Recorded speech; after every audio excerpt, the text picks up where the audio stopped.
Sa pagbubukas ng ASEAN Summit 2026, isa sa mga nais tugunan ang maladominong epekto ng krisis sa Middle East. Kabilang dyan ang pagtiyak sa seguridad sa enerhiya, pagkain at kaligtasan ng mga tao.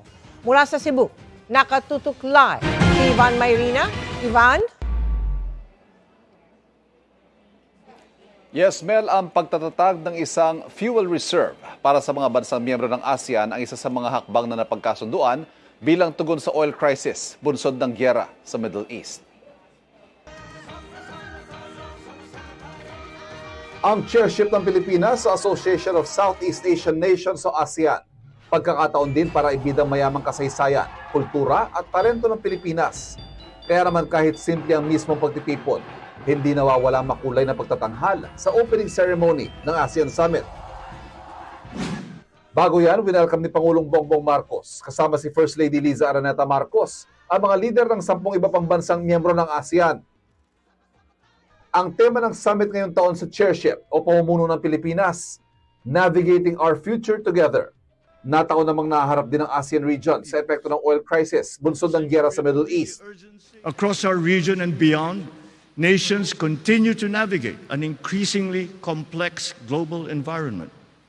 The increasingly volatile situation in the Middle East has impacted our region, challenging us to remain agile in the face of the uncertainties which threaten lifestyles, livelihoods, and lives. Layo ng pulong na mapagbuklod ang ASEAN para magkaroon ng nagkakaisang tugon sa krisis sa Middle East. Kaugnay dyan, ang pagtiyak sa seguridad sa enerhiya. Lalo't 66% ng crude oil ng ASEAN ay inaangkat mula sa Middle East. Gusto ring masiguro seguridad sa pagkain, lalo't naantala ang paglalayag at paggalaw ng mga mahalagang raw material sa mundo, kabilang ang fertilizer. Nais ding matiyak ang kaligtasan ng ASEAN nationals na apektado rin ng sigalot. Over the past months, each of our countries has had to make adjustments to modify our approaches. So we come together now to study those adjustments, to find the best approaches, to face the future together. May we kindly request Your Majesty and Excellency. Kabilang sa mga napagkasunduan bilang tugon sa oil crisis ang pagtatatag ng fuel reserve ng ASEAN. Bagamat nagkakasundo sa konsepto, kailangan pa raw plantsahin ang ilang detalye. Ang malinaw, kailangan itong madaliin. Very optimistic. They are committed to making this succeed because everyone is suffering and everyone wants to get out of this situation. We will not be wasting time with bureaucratic nonsense. Iginit din ng Pangulo ang posisyon ng ASEAN sa gyera sa Middle East. Peace. It's that simple. We have made that position very clear. We have the foreign ministers, when they met previous to this summit, already put out that document calling for all parties to cease hostilities and to take a step back, open the Strait of Hormuz, and find a way for a lasting peace. This between U.S., Israel, and Iran.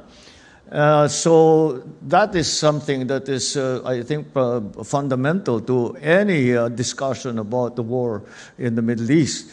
That's the first step, because we will achieve absolutely nothing until there is peace. We now are in this limbo situation. It's a very difficult situation. So until the bombings end, then it's very difficult to put together any kind of solution, if you want to call it that. That is why the call essentially is peace now. Isa pa sa mga isinulong ng Pilipinas sa chairship sa ASEAN ngayong taon, ang maritime cooperation. Sa ilalim ng ASEAN Leaders Declaration on Maritime Cooperation, magtatatag din ang ASEAN Maritime Center sa Pilipinas.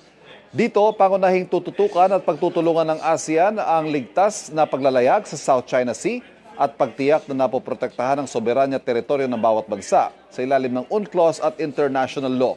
Sabi ng Pangulo, patuloy na inaasam ng Pilipinas ang pagkakaroon ng Code of Conduct sa pagitan ng ASEAN at China sa South China Sea.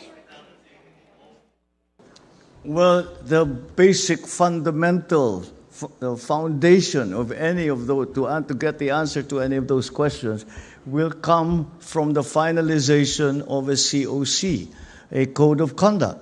We cannot institutionalize any of those things until the code of conduct is finalized. The code of conduct between ASEAN and the People's Republic. That is one of our aspirations. How optimistic or pessimistic I am, I don't want to say.